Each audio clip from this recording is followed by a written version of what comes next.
Alors, maintenant qu'on a vu un peu la base de ces assertions, on va voir maintenant comment est-ce qu'on peut les construire. Donc là, on est dans une démarche où je vous montre un peu des exemples de comment les choses se font. On a évidemment la référence système Verilog pour l'entier du langage et tout ce qu'on va pouvoir faire. Là, l'idée, c'est de vous montrer un petit peu, faire sentir ce qui est possible de faire. Alors, une chose importante, c'est cette idée d'implication. Cette implication, je vous le montrerai dans un slide un petit peu après. On aura deux types d'implications. Mais en gros, on va utiliser un signe assez traditionnel, pipe-flèche, comme ceci, qui va vouloir nous dire, ben, si j'ai A, alors j'aimerais observer B. D'accord? Là, on est sur l'idée de l'implication logique.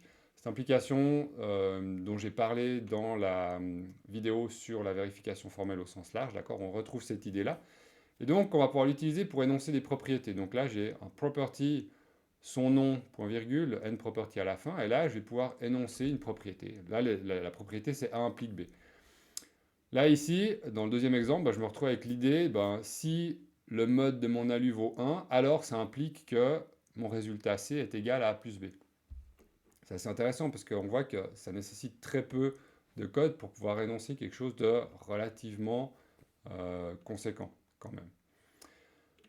Ce qui va être intéressant, c'est qu'on va pouvoir aussi utiliser des séquences. Ça, c'est une grande force pour la vérification de ces propriétés temporelles. C'est qu'on peut énoncer des séquences, donc on aura des séquences qui ressemblent un peu à des expressions régulières qu'on aurait dans les langages informatiques traditionnels. D'accord? Et donc ces séquences, on va pouvoir les déclarer de cette manière-ci, un sequence, un nom, point virgule, n sequence, et puis à l'intérieur, définir ce que c'est que cette séquence. Donc là, on a deux exemples très très simples. On a A suivi de B. Donc ça veut dire qu'à un cycle d'horloge, j'ai A, au cycle suivant, j'aurai B. Ici, le dièse dièse 1 représente l'idée d'attendre un cycle d'horloge, donc de passer au cycle d'horloge suivant. Et puis ici, deuxième exemple, on a C suivi de D bar au cycle d'horloge suivant. On verra comment on peut construire des séquences en fait avec des constructions assez conséquentes. Maintenant, du coup, bah, ces séquences que j'ai définies, je peux les utiliser dans mes propriétés. Donc je peux définir une propriété qui va dire si j'observe cette séquence, alors au cycle d'horloge suivant, j'observerai cette séquence-là. Ici, on a le pipe égale flèche. Je vous expliquerai juste après ce que ça signifie. Et donc maintenant, on a des séquences, on a des propriétés. Et à partir de ça, bah, je peux utiliser ces propriétés pour typiquement des assertions ou de la couverture ou des hypothèses. Et donc là, je peux l'écrire comme ceci, un assert property, j'ouvre et je ferme la parenthèse, point virgule, sur le flot montant d'horloge, si mon reset n'est pas actif, j'y reviendrai un peu après, eh bien, j'aimerais vérifier ma propriété propre. Donc ça, c'est une manière d'écrire les choses. Maintenant, on peut aussi faire les choses de manière compacte, c'est-à-dire qu'on n'est pas forcément obligé de définir des propriétés qui utilisent des séquences qu'on aurait définies. On peut tout faire en un si on a envie. D'accord? Donc je peux faire un assert property au flot montant d'horloge si le reset est désactivé. A implique B implique qu'au cycle suivant, C doit être suivi de non D. D'accord? Donc là, la question à se poser, c'est quelle est la réutilisabilité du code que je veux avoir. Donc typiquement, si j'ai une séquence qui est utilisée à plusieurs endroits dans mes assertions, eh ben, j'ai meilleur temps de la définir comme une séquence et de l'utiliser ensuite, plutôt que de réécrire plein de fois le même code partout, d'accord? Et pareil pour une propriété.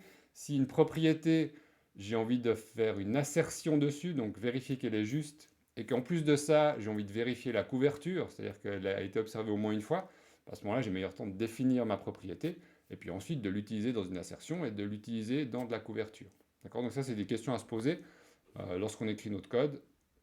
Est-ce que la réutilisabilité est importante ou pas? Je reviens ici juste sur ce disable if.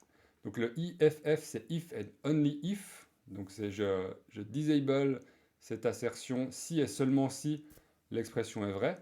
Donc ça, c'est clairement quelque chose qu'on va utiliser pour le reset. C'est-à-dire que la plupart des assertions ne vont pas fonctionner si on a un reset qui est activé.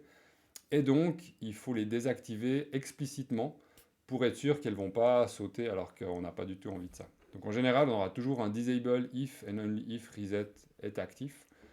D'accord? Et si le reset est inactif, à ce moment-là, on va effectivement vérifier si que l'assertion est correctement respectée. Je reviens aussi sur ces types d'implications. Donc, dans les slides précédents, vous avez vu deux types, le pipe égale flèche ou le pipe-flèche. Alors là, c'est juste l'implication différée versus l'implication directe. L'implication différée, C'est l'idée qu'on commence à évaluer ce qui est à droite de l'implication après la fin de celle de gauche. Donc c'est au cycle d'horloge suivant qu'on va commencer à évaluer. Tandis que l'implication directe, c'est dès qu'on observe ce qu'on a à gauche de l'implication, alors on commence à évaluer la partie droite de l'implication. Donc dans les exemples que vous aurez par la suite, ben, je mélangerai un petit peu les deux, on verra déjà juste exactement la différence entre les deux. Puis après, dans la suite des exemples, de temps en temps j'utilise l'un, de temps en temps j'utilise l'autre. Il y a certaines personnes qui argumentent le fait qu'on ne devrait pas utiliser l'implication différée. Parce qu'en fait, l'implication différée, c'est quoi? C'est simplement une implication directe suivie d'une attente d'un cycle d'horloge. Donc en fait, on peut écrire cette implication différée avec un pipe-flèche dièse dièse 1, tout simplement. C'est totalement équivalent. Et donc ces personnes-là disent, ben, on risque de se mélanger les pinceaux si on utilise de temps en temps l'un, de temps en temps l'autre. Donc utilisons que le direct avec une attente explicite de l'autre côté. C'est des questions de choix personnel ou de choix de guidelines qu'on aurait dans une entreprise. Donc voilà, moi je vous laisserai avec des exemples utilisant les deux, comme ça vous voyez un petit peu les deux. D'accord? Et après, c'est à vous de faire un choix si vous voulez utiliser que le direct ou un peu des deux. Alors un petit exemple ici pour voir comment ça... quelle est la différence en fait entre ces deux types d'implications. Ce type de schéma, donc on va le retrouver dans tous les exemples des slides qui suivent aussi. L'idée, je vais vous montrer un chronogramme avec différents signaux, et puis on va regarder certaines propriétés, des assertions sur les propriétés, est-ce qu'elles sont respectées ou pas. Vous avez le code d'exemple ici, non pas en VHDL évidemment, mais en système Verilog.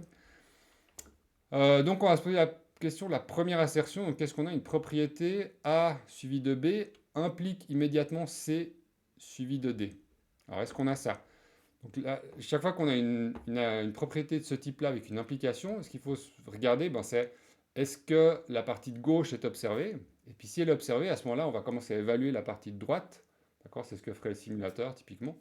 On évalue la partie de droite, voir si elle est bonne. Donc le A suivi de B, on l'a où? On l'a ici. D'accord? Donc au temps 1, on a vérifié on a observé cette séquence. Et puis au temps 9, on a aussi observé cette séquence. Maintenant, donc, à partir du temps 1, on a une assertion immédiate. Donc qu'est-ce qu'on a? Immédiatement C, oui, suivi de D, oui. Donc là, l'assertion est respectée ici correctement. Et puis là, c'est pareil. Donc au temps 9, on commence à évaluer la partie de droite. Donc on a effectivement C suivi de D. Notre assertion est respectée correctement.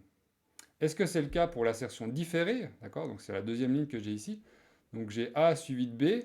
Ça trigue l'évaluation de la partie droite, mais ça trigue l'évaluation à partir du temps suivant. Donc est-ce qu'au temps 2, j'ai C suivi de D? Ça n'est pas le cas. D'accord? Donc là, j'ai une propriété qui n'est pas respectée, en l'occurrence. La dernière, A et B. Donc là, on a le et logique. Si donc les deux sont à 1, alors immédiatement, j'aimerais D suivi de C. Donc on a ici les deux qui sont à 1. Immédiatement, j'évalue, est-ce que j'ai D effectivement suivi de C? C'est le cas, d'accord? Donc là, j'ai une assertion qui est respectée correctement. On va proposer un deuxième petit exemple ici, avec de nouveau, juste voir la différence entre ces deux types d'implications. J'ai A suivi de B, qui doit impliquer immédiatement C suivi de D. Donc j'ai A suivi de B.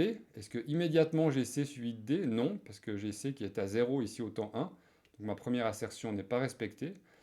La deuxième, donc ici A suivi de B, implique qu'au cycle suivant, C est suivi de D. C'est le cas ici. Et puis là, on a de nouveau A suivi de B. Est-ce qu'à partir du cycle suivant, j'ai effectivement C suivi de D? C'est le cas, d'accord? Donc là, j'ai une assertion qui est respectée correctement. Voilà, donc là, avec ces petits exemples, on a la base de la base, c'est-à-dire qu'on a de quoi faire des séquences simples avec cette implication, ces deux types d'implications, d'accord, qui est la base de ce qu'on peut utiliser pour les assertions. Dans la vidéo suivante, on va voir comment on peut avoir des expressions, des séquences un petit peu plus complexes avec des attentes, avec des répétitions, d'accord, et ensuite on complexifiera encore le tout.